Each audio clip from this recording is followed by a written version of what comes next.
Chapter 6. The Interview. Monday, October 27th. Evening. When I got home, I didn't tell my mom about Grandma's plans for the wedding. My mom was in the bathroom. She was feeling sick because she was pregnant. Mr. Giannini was in the apartment. It was nearly time for my TV interview with Beverly Bellerive. He switched on the TV and we watched it together. The interview was horrible. It went like this. A man's voice spoke at the beginning of the show. He was the announcer. Voice. It is Monday, the 27th of October. On 24/7 tonight is Beverly Bellerive's interview with America's Princess, Mia Ronaldo. A picture of me and Beverly Bellerive came on the TV. We were in the penthouse suite of the Plaza Hotel. Beverly looked at the TV camera and spoke. Beverly. This is the amazing story of an ordinary teenage girl. She lives in New York City with her mom, Helen Thermopoulos. Helen Thermopoulos is an artist. A month ago, Mia was a normal teenager. Her life was filled with ordinary teenage things like homework and friends. Then one day, everything changed. Then Beverly turned to me and started asking questions. Beverly. Mia, please tell us about that day, the day when your life changed completely. Me. I was here at the plaza with my dad. He told me 2 pieces of amazing news. First he said, I am the Prince of Genovia. Then he said, you are the Princess of Genovia and my heir. When I die, you'll become the ruler of Genovia. Beverly. How did you feel about that news? Me. I was really upset. Me, a princess. I didn't want anyone at school to know. I didn't want to be a freak like my friend Tina Hakim Baba. Tina's life is strange and lonely. Her father owns an oil company, and he's very rich. Tina's parents worry about her safety. A bodyguard goes everywhere with her. He even comes to school. But that's what has happened to me, too. I have a bodyguard. I'm a freak, too. A huge freak. Beverly. Oh, Mia, I can't believe that. Aren't you popular at school? Me. No, I'm not. I'm not popular at all.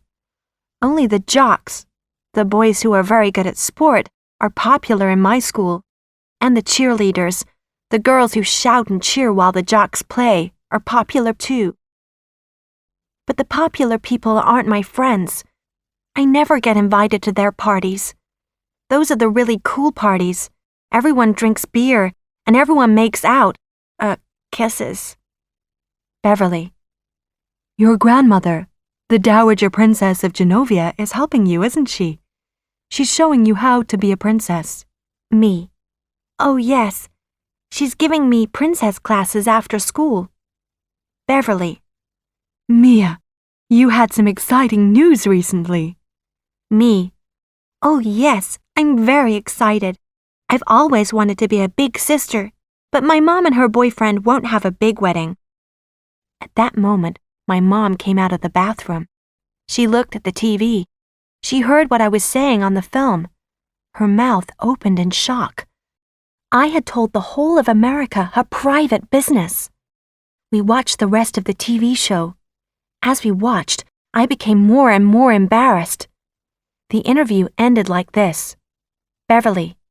Amelia Mignonette Thermopoulos Ronaldo isn't a jock or a cheerleader, but she is a very unusual girl. She's a modern princess. She is America's princess. Mia has the same problems as all American teenagers, but one day she will rule a country, and next year Mia will be a big sister. 24/7 is the show that heard Mia's exciting news first. Mia's mother, Helen Thermopoulos, is expecting a baby in July. The father of Helen's baby is Frank Giannini, Mia's algebra teacher at Albert Einstein High School. Frank and Helen will be having a small, quiet wedding. Mom and Mr. Giannini were nice to me. They weren't mad, but they were upset. The phone rang. It was Lily. My best friend was mad. You called us freaks, she said angrily. What did you mean? Lily, I didn't call you a freak, I said. You said only jocks and cheerleaders are popular at my school, Lily replied. You said I don't go around with the popular kids. All your friends are unpopular. That's what you mean, isn't it? Your friends aren't cool. They're weird. They're freaks. Then she hung up the phone. A few seconds later, the phone rang again. It was my friend Shamika. Mia, she said, I invited you to my party. Do you remember? Yes, I replied.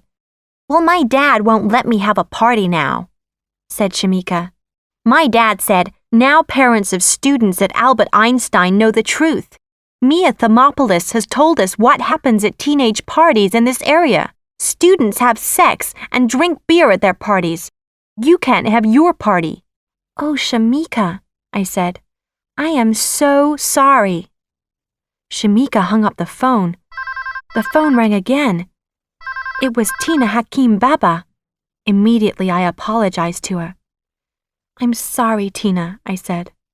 Why are you sorry? Asked Tina happily. You said my name on TV. I know. I had also called Tina a freak. I can't believe it, she said. It was so cool. It's the most exciting thing that has ever happened to me. You aren't mad at me? I said. Did your dad see the interview too? Yes, said Tina. He's very pleased. Now everyone knows about my bodyguard, Wahim. He protects me everywhere I go. Tina hung up. The phone rang for the fourth time. It was Grandmère. Well, she said. That was terrible, wasn't it? I'm sorry, Grandmère, I said. I didn't mean to say bad things about my school. But Grandmère wasn't talking about my high school. That Bellerive woman didn't show any pictures of Genovia, she said. We need more tourists to come to our country. Maybe I'll have to go to another school now, I said. But Grandmère wasn't listening to me. Suddenly she hung up the phone. Mia, my mom said, the interview wasn't that bad. You told the truth about the jocks and the cheerleaders. I went into my room and switched on my computer. I'd received a message from Michael Moskovitz. We had this chat room conversation. Crack King. Hi, I just saw you on TV. You were very good. F.T. Louis. It was terrible. Crack King. Well, you told the truth. F.T. Louis. But Mom and Mr. Giannini are upset, and Lily and Shamika are mad at me now. Crack King. Don't worry about Lily. She's jealous because more people watched your interview than her TV show. What are you doing on Saturday night? I read the last line of his message again. Was Michael Moskovitz asking me out on a date? F.T. Louis. I don't know. Why? Crack King. Well, Saturday is the day after Halloween. I'm going to a movie theater with some friends. We're going to see the Rocky Horror Picture Show. It's a really funny movie. Everyone is going to celebrate Halloween. We'll all wear scary costumes and crazy makeup. Do you want to come? Okay. Michael wasn't asking me out alone with him, but it will be nice to go out with him and his friends. Then I remembered my mom's wedding. F.T. Louis. Can I give you my answer later? Maybe I'm doing something with my family on Saturday night. I'll speak to you later. Crack King. Sure, okay. Chapter 7. Surprise Visitors. Tuesday, October 27th. Algebra class. This morning, Principal Gupta, the head of Albert Einstein High School, asked me to come to her office. Are you very unhappy here at Albert Einstein? She said. She looked worried. Last night, in your TV interview, you said I'm not popular. But everyone in the school knows who you are. They know me because I'm a princess, I replied. My story was printed in newspapers and magazines. Before that, very few people wanted to know me. You must join one of the school clubs, said Principal Gupta. Then you'll meet more students. You'll have more friends. Principal Gupta, I said, I don't have time for clubs. I don't have any time for myself after school finishes. Every afternoon, I have an extra algebra class, and then I have a princess class with my grandmother. In the evenings, I do my homework. Principal Gupta doesn't understand. Late morning. Lily's boyfriend, Boris Palkowski, told me a secret about Lily. She is secretly writing a book about our school. I can't believe it. Why does Lily only tell Boris her secrets? Why doesn't she tell me? Lily and I have been best friends since elementary school. I tell Lily everything. Well, almost everything. She didn't know about my mom and Mr. Giannini's wedding and their baby.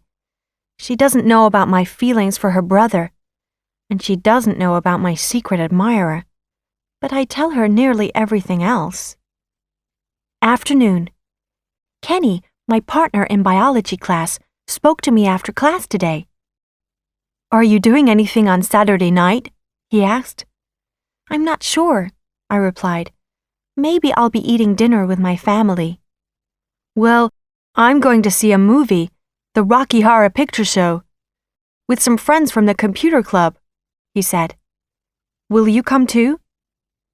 Is Michael Moskovitz one of your friends? I asked. Yes, said Kenny.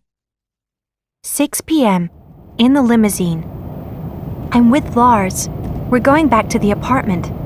I've just been to see Grand-Mère at the Plaza Hotel for my princess lesson. I walked into the suite and I had a shock. Lots of people were there. There were people talking about food and wine and flowers. Others were writing names on cards. Vigo was running about, telling everyone what to do. Grand-Mère was sitting and eating chocolates. Her little dog was sitting under her chair. He was shaking with fear. Ah, Amelia, said Grand-Mère. Sit down. You can help me. Taste these chocolates. Which chocolates are best for the wedding guests? Grand-Mère, I said, sitting down on a chair next to her. Mom really won't be happy about these arrangements. She doesn't want a big wedding. Nonsense, said Grand-Mère loudly, in a scary voice. This will be a wonderful event. I'm inviting lots of famous people. Many of them are very rich. Some of them are members of royal families. It's impossible to argue with Grand-Mère. She never listens to me. So after my princess class, I went to my dad's hotel suite. I knocked on the door, but he didn't answer. I went and talked to the hotel receptionist. The prince left the hotel a few hours ago, she said. Beverly Bellerive was with him. 10 p.m. When I got home, there were strangers in the apartment. A family. A mom and a dad and a boy with long blonde hair was in the dining room. They were sitting around the table. They had suitcases with them. Mia, don't you remember me? Asked the woman. I stared at her. Suddenly, I recognized the woman. My mouth fell open in shock. I couldn't believe it. Grandmother Thermopolis? I said. Mia, said the woman. You've never called me grandmother. I'm Mamour. My mom's mother, Mamour, and my mom's father, Papour, were in our apartment. I didn't recognize the young guy. He was dressed like a farmer. He was wearing a cotton shirt and denim overalls. My mom's parents live in the state of Indiana. Indiana is hundreds of miles away from the state of New York. My grandparents live in a small town called Versailles. They've never been to New York City before. My mom doesn't talk to her parents very often. We haven't visited Maman or Papour for 4 years. When I was born, they were angry. This was because my mom didn't marry my father. My grandparents didn't help my mom when I was a baby. They didn't give her advice or any money. I went to find my mom. She was in her bedroom. She was talking to my dad on the phone. Philippe, she was saying angrily, your mother has invited my parents to New York. My parents, Philippe. You know how I feel about my parents. Then she saw me standing by the door. Are your grandparents still out there? She whispered. Yes, I said. Did you invite Maman and Papour here? No, I did not, said my mom. Grand-mère Clarisse invited them. She's arranged a big wedding. It's gonna be on Saturday. Her voice was getting louder and louder. Your grand-mère has invited hundreds of people, all her friends. I felt terrible. I had forgotten to tell my mom about grand-mère's wedding plans. Mom held out the phone toward me. Your dad wants to talk to you, she said. Mia? Said my dad. I've arranged for your mother's parents to stay at the Soho Grand Hotel. It's near your apartment. I'll send Lars with the limousine. Put the Thermopolises in the car. Lars will take them to the hotel. Okay, Dad, I said. But what about Grand-mère's plans for the wedding? Don't worry, Mia, he said. I'll talk to Grand-mère. I returned to the living room. My grandparents were still sitting at the table, but the young guy was in the kitchen. He was looking inside the refrigerator. I'm hungry, he said. Do you have anything to eat? No, I said, but you'll be able to order food from your hotel room. A hotel room? Said Maman. Papour and your cousin Hank and I have come all the way from Indiana to see you, and you're going to put us in a hotel? I stared at the big blonde guy. This was my cousin Hank? Hank is the son of my mom's sister, Marie. When I last saw Hank, he was about 13 years old, and I was about 10. Hank had been a thin little boy. Now he was big and more than 6 feet tall. That Frenchwoman, Clarisse Ronaldo, called us, said Maman. She told us to come here. She was going to pay for our visit. We can't pay for an expensive New York hotel. That's okay, I said. My father will pay your hotel bill. Oh, good, said Maman, smiling. Let's go. When Lars came with the limousine, I went with them to the hotel. But when we arrived at the Soho Grand, I had another surprise. Mia, will you take Hank to school with you tomorrow? Asked Maman. Oh, you don't want to go to school with me, Hank, I said quickly. You're on vacation. But I want to see what a New York City high school is like, said Hank. When he said New York, Hank pronounced the words New York. People from Indiana don't speak like people who live in New York. They have a different accent. Then Hank whispered to me so that Maman didn't hear. And I want to see what New York girls are like, he said. So I had to say okay. When I got home, Mom was lying on her bed. She was reading a magazine. Her eyes were red from crying. Oh, Mia, she said. Come here and let me hug you. I'm sorry. I'm a terrible person. Grand-mère Clarisse has made me angry and upset. She's planned everything. She's arranged when I will be married. She's chosen the place for my wedding. She's invited the guests. And Grand-mère asked my parents to come to New York. They've come all the way from Indiana to see me, but I didn't want to speak to them. I didn't want them to stay here. I sent them to a hotel. But I didn't think about your feelings. I felt sorry for my mom. Pregnancy should be a happy time. All this is Grand-mère's fault. She's made my mom unhappy. 11 p.m. Josie Rocks has sent me another email. Josie Rocks. Dear Mia, I saw you on TV last night. You looked beautiful. Don't worry about your problems with some people at school. You're really great. That's what most of us think. Your friend. I wrote back immediately. F.T. Louie. Dear friend, thank you very much. Please tell me who you are. I won't tell anyone. I promise. Mia. My secret admirer hasn't written back yet. Chapter 8. The Boy from Indiana. Wednesday, October 29th. Some surprising things happened when Hank came to school with me today, and these things made me look at my cousin more carefully. Suddenly, I realized something. Hank has changed a lot in 4 years. Hank wears the kind of clothes that farmers wear: boots, a cotton shirt, and denim overalls. These are not the kind of clothes that young guys wear in New York. But Hank is big and strong, and he has a really nice body.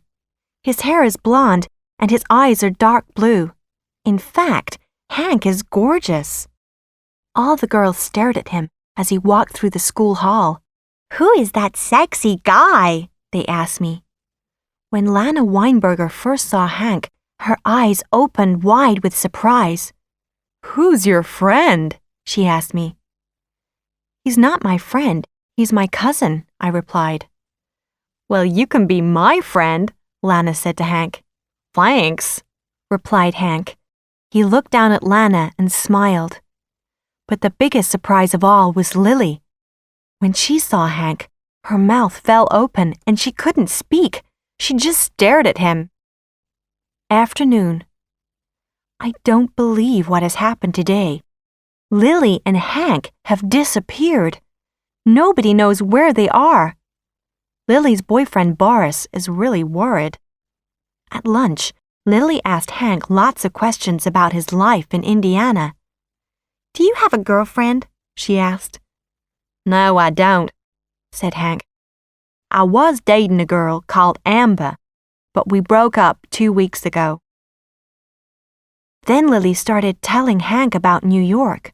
"You'll be bored here in school with Mia," she said. "Go visit some places in the city. There are lots of exciting things to see." Since lunch, nobody has seen Lily or Hank. Lily will be in a lot of trouble. She's run away with Hank, and she's missing her classes. Now I have to tell my grandparents. Their grandson has disappeared. What will Mamour and Papour say? Algebra class. I told Laws, my bodyguard, what has happened. "Lily and Hank have disappeared. They've run away together," I said. "I'll call the police." "No, wait," Lars said. Then he spoke to Mr. Giannini. Mr. Giannini agreed with Lars. "Lily is quite sensible," my algebra teacher said. "She'll look after Hank." But I'm really worried. Have Lily and Hank fallen in love with each other? Hank isn't very smart, but perhaps Lily doesn't care about this. He is very good-looking. 7 p.m. Hank and Lily are okay. They're safe. Hank got back to the Soho Grand Hotel at about 5 o'clock. Lily got back to her apartment at about the same time. "We've been walking around the city," they said. I don't believe them, but I have more important things to worry about. When I went to the Plaza Hotel for my princess class with Grandmère, my dad was outside her door. He was looking nervous. "Mia," he said, "I have some bad news. Grandmère has already sent out the wedding invitations." "What?" I said. "Don't worry," said my dad. "I'll take care of everything." My dad is a good man, but Grandmère is stronger than him. He won't be able to stop her. I walked into Grandmère's suite. The royal wedding planner, Vigo, was with her. "Lots of famous people have accepted our invitations," said Vigo proudly. "It'll be the biggest, most important wedding in New York this year." I didn't say anything. I was thinking about Mom. She was going to be shocked when she saw hundreds of famous people at her wedding. None of them are her friends. "Your dress for the wedding has arrived," said Vigo. And suddenly he pulled a dress from a box. "What do you think?" I've never seen such a beautiful dress. It was pink with a huge skirt. As soon as I saw that dress, I wanted it. I wanted it more than anything in the world. And then I remembered. This dress was for my mom's wedding, the big wedding that Grandmère had planned. I felt terrible. I'm a bad daughter. I can't wear the dress. My mom doesn't want a big wedding. I don't want this big wedding to happen. Only Grandmère wants this wedding. It is a beautiful dress, I thought. I want Michael or Josie Rocks to see me wearing it. I'll look like a real princess in this dress. Chapter 9. Secrets and Lies. Thursday, October 30th. English class. Hank didn't come to school with me today. He called the apartment early in the morning. "I'm sick," he said. Last night, Mr. Giannini took Mom, me, Mamor, Papour, and Hank to dinner at a famous restaurant. Everybody had a very good time, and they ate a lot. If Hank is sick, I'm not surprised. When Hank didn't come to school today, all the girls were very disappointed. Only Boris was happy. He's very jealous of Hank. Does Lily like Hank more than Boris? I don't know. Afternoon. Lily and Hank have disappeared. Again! Before lunch, my mom called Lars on his cell phone. Mamor had spoken to Mom because Hank was missing from his hotel room. Mamor was worried about her grandson. "Lars, did Hank go to school with Mia today?" asked my mom. "No," said Lars. Then at lunchtime, Lily said, "I'm feeling sick. I'm going home." I don't believe what Lily said. She isn't sick. She's gone to meet Hank somewhere. That's what I think. What are Hank and Lily doing? Do they love each other? Are they having sex? 7 p.m. In the limousine. I've just had another shock. Now I'm in the limousine with Lars. He's driving me to my apartment. When I went to Grandma's suite today, Mamor was there. Mamor and Grandmère were sitting on couches and drinking tea. They were talking about someone. Vigo was speaking on the phone. He was making more arrangements for the wedding. "She was always very stubborn," Mamor was saying. "She never takes advice or listens to anyone." "I am not stubborn," I said. "Don't enter the room in that rude way, Amelia," said Grandmère. She spoke in French. "Come here and say hello to me properly." I went and kissed Grandmère on both of her cheeks. Then I kissed Mamor on both of her cheeks, too. Mamor laughed and said, "We don't say hello like that in Indiana." "Now, Shirley," Grandmère said to Mamor in English. "What were we talking about?" "Helen is being difficult about this wedding, and I'm not surprised," said Mamor. "But Papour and I are very happy. Frank Giannini is very nice." So they weren't talking about me. They were talking about my mom. They're arranging this wedding together. "Surely we both agree," said Grandmère. "This wedding will take place. It must take place." "Oh, certainly, Your Highness," said Mamor. "But Grandmère," I said, "Mom doesn't want—" "Vigo!" shouted Grandmère. "Bring those shoes for the princess. She'll wear them with her new pink dress on Saturday." Vigo came toward me with a pair of pink shoes. They were the same color as my dress. They were the prettiest shoes that I've ever seen. "Aren't they lovely?" said Vigo. "Put them on." The beautiful shoes fit me perfectly. "It's sad," said Grandmère. "Your mother doesn't want this wedding. We'll have to send the shoes back to the store." "Can I keep them for another time?" I asked. "Oh, no," said Grandmère quickly. "You can only wear pink shoes at a wedding." I'm worried. My dad promised to stop this wedding, but he hasn't done anything. He won't be able to stop Grandmère. She has arranged for a limousine to come to our apartment on Saturday. The driver will pick up me, Mom, and Mr. Giannini. Will my mom refuse to get into the car on November 1st? 9 p.m. Mr. Giannini has moved into our apartment. He brought with him a table with a football game on it and a TV. The football table is great. I've already played 9 games. "You can call me Frank now, Mia," he said. But it's very difficult for me to call Mr. Giannini Frank. He's my algebra teacher. I asked my mom about the wedding on Saturday, but she just smiled. "Don't worry about that, Mia," she said. Mom didn't say anything more. She didn't want to talk about the wedding, so I called Lily. Her phone line was busy, so I sent her an instant message on the internet. When Lily and I chat online, Lily uses the name WMN Rule. It means women are cool. FT Louie. Where did you and Hank go to today? WMN Rule. I'm not going to tell you. It's a secret. FT Louie. Lily, I'm worried about you. You missed classes today, and Boris was upset too. WMN Rule. Well, Boris has to trust me, and you must trust me too, Mia. Suddenly, I received a new message from Josie Rocks.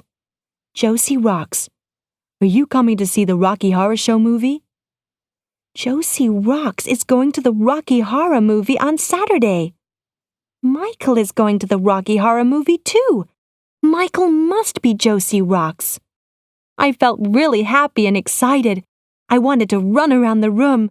I wanted to scream and laugh at the same time. I wrote back immediately. FT Louie. Yes, I want to come to the movie. Chapter 10. Hank's Dream Comes True. Friday, October 31st. Halloween.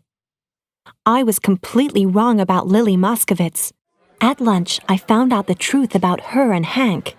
We were all sitting in the school cafeteria, me and my bodyguard Lars, Tina Hakim Baba and her bodyguard Wahim, Lily, Boris, and our friends Shamika and Ling Su.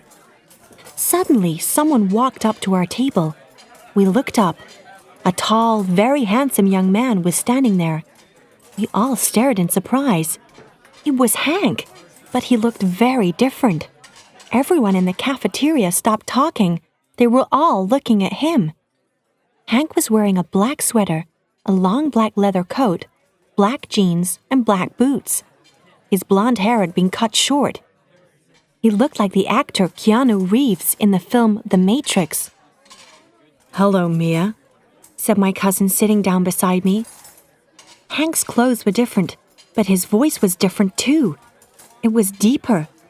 He didn't pronounce words like a person from Indiana. He no longer had an Indiana accent. So, Lily said to him, "What happened?" "Well," Hank said in his new, deep voice. "I have to thank you, Lily. I got the job. I'm going to be a model. A famous fashion company wants me to model underwear. Pictures of me will soon be in magazines and on TV. He smiled a huge smile. "Mia," he said, turning to me, "your friend has done something that no one has ever done for me in my life." What had Lily done? "When I was a young boy, I had a dream about being a model," said Hank. "I wanted to be a fashion model, but everyone laughed at me. When I told Lily about my dream, she helped me. Now my dream has come true. I'm going to be a model. I'm going to be rich and famous." "I only helped you a little, Hank," said Lily. "I told you where to go, and I told you who to meet. You did the rest yourself." Suddenly, Hank stood up and pulled Lily to her feet. Then he kissed her for a long time. Everyone stared at them. When Hank let Lily go, she sat down slowly. "I'm never going back to Versailles with Maman and Papour," Hank said to me. "Please tell them that." Then he turned, and he started to walk out of the cafeteria. But just as Hank reached the door, Boris stood up. He grabbed Hank's arm. "Hey, you," Boris said. "Lily is my girl, not yours." Two boys were arguing because of Lily. It was very romantic. I want a boy to call me his girl. I want Michael to call me his girl. Then Boris hit Hank in the face, but Boris hurt his own hand. He didn't hurt Hank. Afternoon. I used Lars's cell phone to call Mamour and Papour at their hotel. Mamour answered the call. "It's me," I said. "I'm calling with news about Hank." "Where is he?" shouted Mamour. "Mamour," I said, Hank is okay. He's going to be a model. He's got a contract with one of the best modeling agencies in New York. He's going to model underwear. He's going to be very famous. Underwear? Mamour shouted. My grandson is going to model underwear? Mia, tell Hank to call me right now. He is in big trouble. Okay, Mamour, I said. Is the wedding still going to take place tomorrow? Did you talk to my mom? Of course, said Mamour. Everything is ready. Really? I said. I was very surprised. Has Mom agreed to the plans? Will she be at the gold and white room at the plaza on Saturday? Yeah, she'll be there, said Mamour. I hung up the phone. I felt sad and a little disappointed. I was sad for Mom because she didn't want a big wedding, and I was sad for myself because I didn't want to go to the wedding on Saturday. I wanted to go to the Rocky Horror movie with Michael. Later, I talked with Lily about Hank. Michael was there too. Me. Why did you help Hank become a model, Lily? Lily. Hank had a dream about becoming a model, so I helped him. I gave him some advice about fashion. I helped him to speak without his Indiana accent. Then he went to the modeling agency. They said, "You're tall and you have an excellent body. Your face, skin, eyes, teeth, and hair are very good." Then a photographer took some photos of Hank. The pictures were great. The agency became very excited. The next day, they gave him a job. Me. Why was Hank's visit to the agency a big secret? Why didn't you tell me about it? Lily. Because he didn't want you to laugh at him. Hank is your cousin. You don't see him as other people see him. But he's a very special person. He'll do great things. His dream can come true. Michael. Yeah, he'll model underwear. Lily. You're jealous, Michael. Hank is going to be a supermodel. Michael didn't say anything else to me all day. Is he Josie Rocks, my secret admirer? Why won't he tell me? 5 reasons why Michael won't tell me. 1. He's shy. He can't tell me his real feelings. 2. He thinks that I don't like him. 3. He's thought about me, and now he doesn't like me. 4. He doesn't want a freshman to be his girlfriend.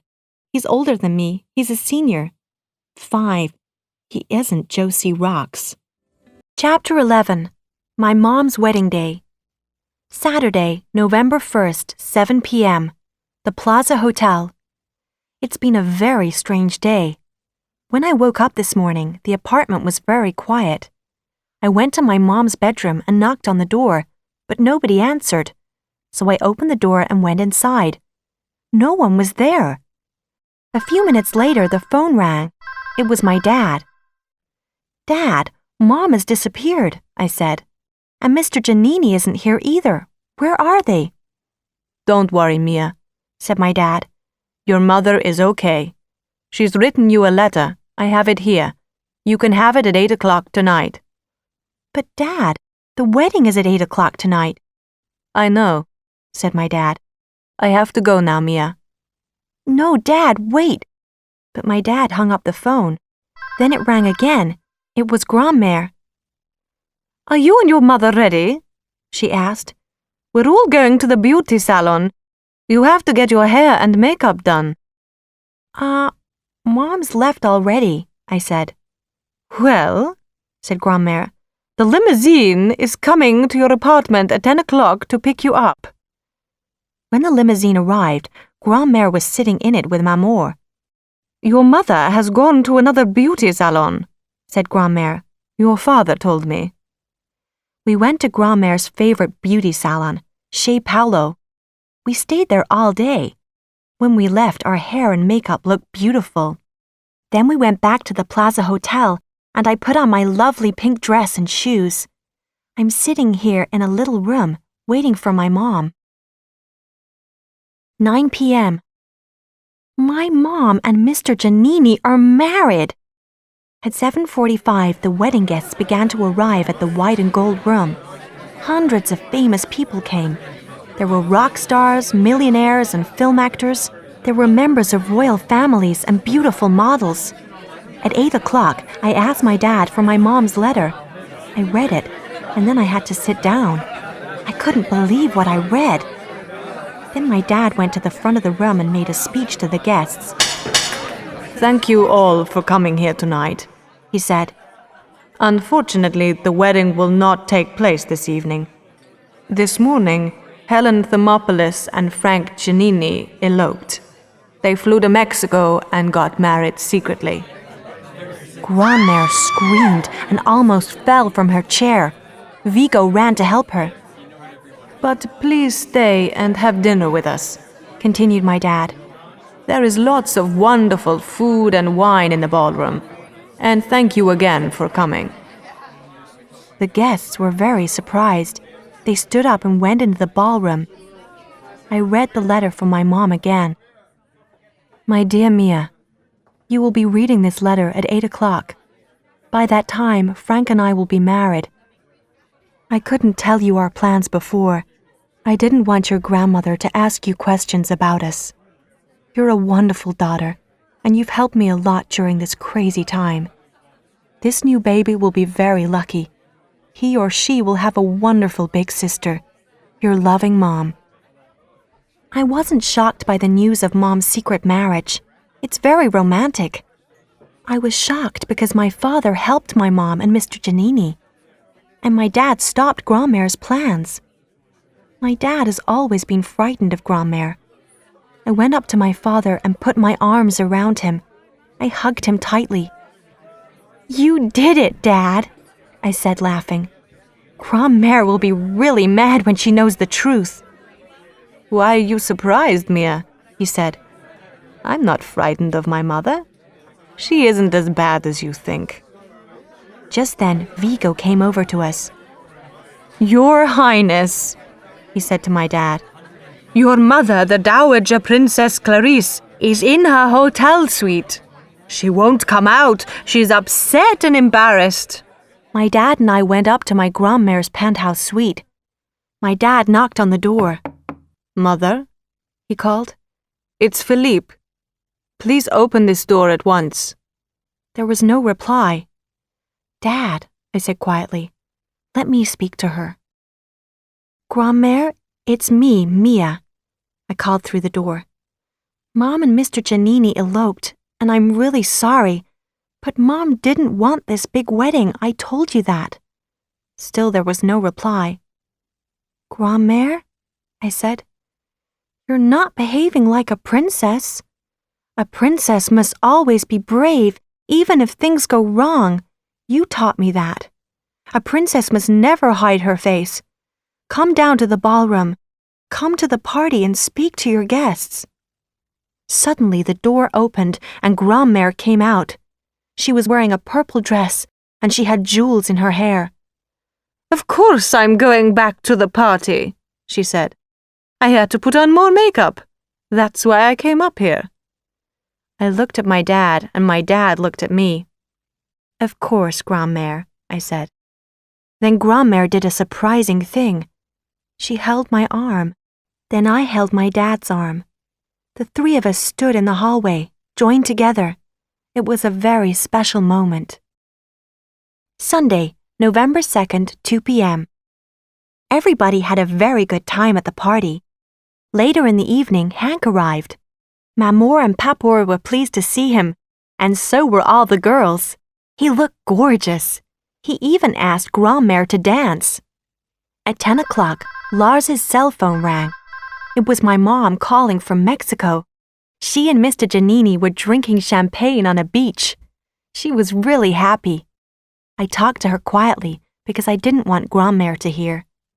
A few minutes later, my dad came up to me. "Mia, don't you want to meet your friends tonight?" he asked. I hadn't forgotten about the Rocky Horror movie, but I remembered Grandmère's words to me in princess classes. "Your family is more important than your friends," she had said. But now Grandmère was happy. She had forgotten about me. She was dancing with a famous film actor.